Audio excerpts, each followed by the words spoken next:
Hello friends, welcome again. मैं हूं अर्पित और आज हम जिस बहुत ही इंटरेस्टिंग पोएम की समरी और क्रिटिकल एनालिसिस डिस्कस करेंगे वो है एलिजाबेथ बैरेट ब्राउनिंग की सोनेट 43, जिसे हाउ डू आई लव दी नाम से भी जाना जाता है। तो आइए चलिए शुरू करते हैं। हमेशा की तरह हम शुरुआत करेंगे इस पोएम की समरी से। तो आइए चलिए देखते हैं इसकी पहली line. In this poem, Elizabeth Barrett Browning describes the love that one speaker has for her husband। यानी कि इस पोएम में एलिजाबेथ बैरेट ब्राउनिंग डिस्क्राइब कर रही हैं उस प्रेम को जो एक स्पीकर को अपने हस्बैंड से है, अपने पति से है।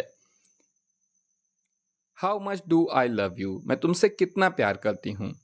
I will count all the ways I do, मैं उन सभी तरीकों को काउंट करूंगी, गिनूंगी जिनसे मैं तुम्हें प्यार करती हूँ। I love you to the ages of my soul, यानी कि मैं तुम्हें अपनी आत्मा के, अपनी सोल के किनारों तक प्रेम करती हूँ। यानी जितनी बड़ी मेरी आत्मा है उतना मैं तुमसे प्यार करती हूँ। लेकिन इनकी आत्मा है कितनी बड़ी, ये इन्होंने अगली लाइन में बताया है। When it reaches out for the unseen goals of eternity and oneness with God, तो जब इनकी आत्मा पहुंच जाती है कहाँ पर, अनसीन गोल्स पर, यानी आत्मा के जो अनजान अनदेखे गोल हैं, ऑफ एटर्निटी, एटर्निटी के, एंड वननेस विद गॉड, या वहाँ पर आत्मा पहुँचती है और ईश्वर से मिल जाती है। आत्मा ईश्वर से मिल जाती है तो ईश्वर और आत्मा एक ही हो जाते हैं। तो अब आत्मा कितनी बड़ी है, उतनी बड़ी जितने बड़े की ईश्वर हैं। तो अब ऐसे समय में मैं तुमसे इतना प्यार करती हूँ जितनी बड़ी की मेरी आत्मा है, यानी कि जितने बड़े ईश्वर हैं। I love you as you need to be loved every day, मैं तुमसे प्यार करती हूँ जैसे कि तुम्हें ज़रूरत है हर एक दिन। वेदर ड्यूरिंग द डे और द इवनिंग, चाहे फिर ये दिन का समय हो या फिर शाम का। आई love you by my free choice, मतलब मैं तुमसे प्यार करती हूँ अपनी फ्री चॉइस से, अपनी मर्जी से। Like those who choose to do the right thing, जैसे उन लोगों की तरह जो सही चीज़ें करने का फैसला करते हैं। यानी कि मैं तुमसे प्यार करती हूँ क्योंकि यही करना ठीक है, यही सही है। आई love you without self regard, और रिगार्ड का मतलब होता है रिस्पेक्ट, तो मैं बिना सेल्फ रिगार्ड के तुमसे प्यार करती हूँ। Like those who don't brag about their own accomplishment, ऐसे लोगों की तरह जो अपने अकम्पलिशमेंट यानी अपनी सफलताओं के प्रति ब्रैग नहीं करते हैं, यानी शेखियाँ नहीं बघारते हैं। तो इस तरह से मैं तुमसे प्यार करती हूँ। I love you with the passion I use to feel for my old sufferings, मैं तुमसे प्यार करती हूँ ऐसे पैशन के साथ जैसा कि मैं फील करती थी अपनी ओल्ड सफरिंग्स के प्रति, यानी अपनी पुरानी तकलीफ़ों के प्रति। And for the religion of my childhood, और मैं तुमसे ऐसे प्यार करती हूँ जैसे कि मेरे बचपन का रिलीजन था। जब हम बच्चे होते हैं, जब हम छोटे होते हैं, तो हमारी हर चीज़ में फेथ, हमारा विश्वास बहुत ही ज़्यादा होता है। लेकिन जब हम बड़े होते जाते हैं तो हम दुनिया को समझ जाते हैं कि ये कैसी है। तो इसीलिए कह रही हैं कि मैं तुम्हें किस तरह से प्यार करती हूँ, जैसे कि मेरे चाइल्डहुड का रिलीजन था उस तरह से। I love you with a love I thought I had lost when I lost faith in my saints, तो मैं तुमसे प्यार करती हूँ एक ऐसे प्रेम से जो मैं समझती थी कि मैंने खो दिया है जब मैंने अपने सेंट्स में विश्वास खो दिया था। तो यहाँ सेंट्स का मतलब है अच्छे लोग, जिन पर मुझे बहुत विश्वास था। जब उनमें मेरा विश्वास ख़त्म हो गया तो मुझे लगा कि मैंने जिस प्यार को खो दिया है, तुमसे मिलने के बाद वही प्यार मुझे वापस मिला और मैं उसी से तुमसे प्यार करती हूँ। I love you with my every breath smile and tear, तो मैं तुमसे प्यार करती हूँ अपनी हर एक सांस में, स्माइल में यानी अपनी हर एक मुस्कान में और आंसुओं में।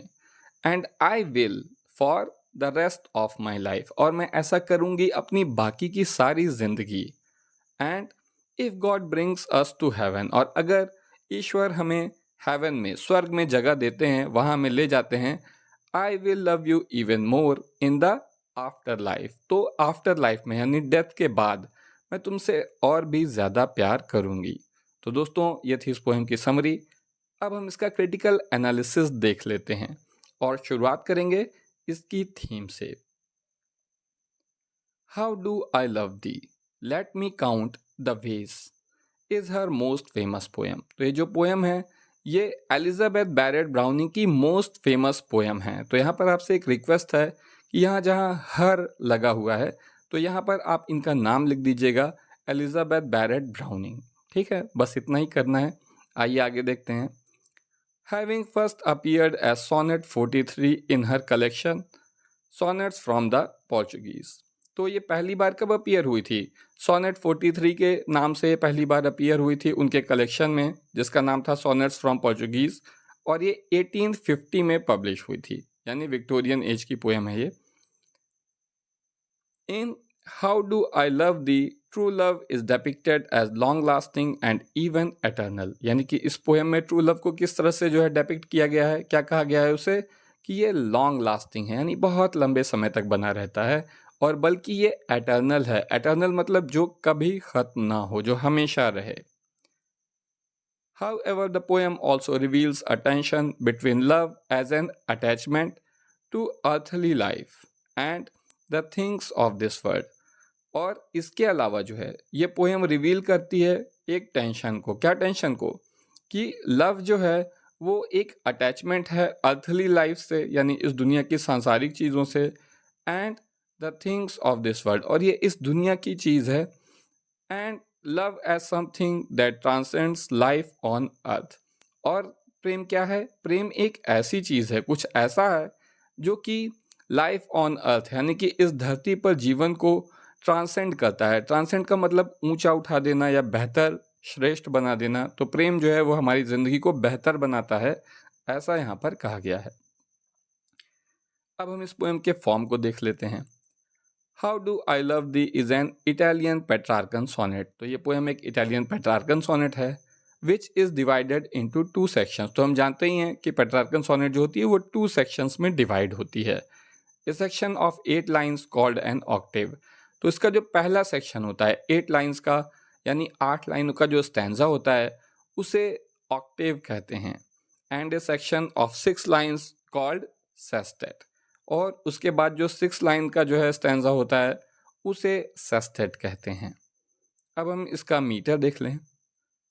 The poem is written in iambic pentameter, यानी कि इस पोएम को किस में लिखा गया है? एम्बिक पेंटामीटर में। Each line of the poem consist of 10 saleable, और हर एक लाइन जो है वो 10 सेलेबल से बनी है। Broken up into 5 2 beat metrical feet, और इसमें 5 मेट्रिकल फीट हैं जिनमें 2 बीट्स हैं। In turn, each metrical foot in iambic pentameter consists of one unstressed syllable followed by one stressed syllable। और क्या है कि जो iambic pentameter है वो कैसे बना होता है? उसमें जो है अनस्ट्रेस्ड syllable होता है एक, जिसके बाद में आता है एक stressed syllable।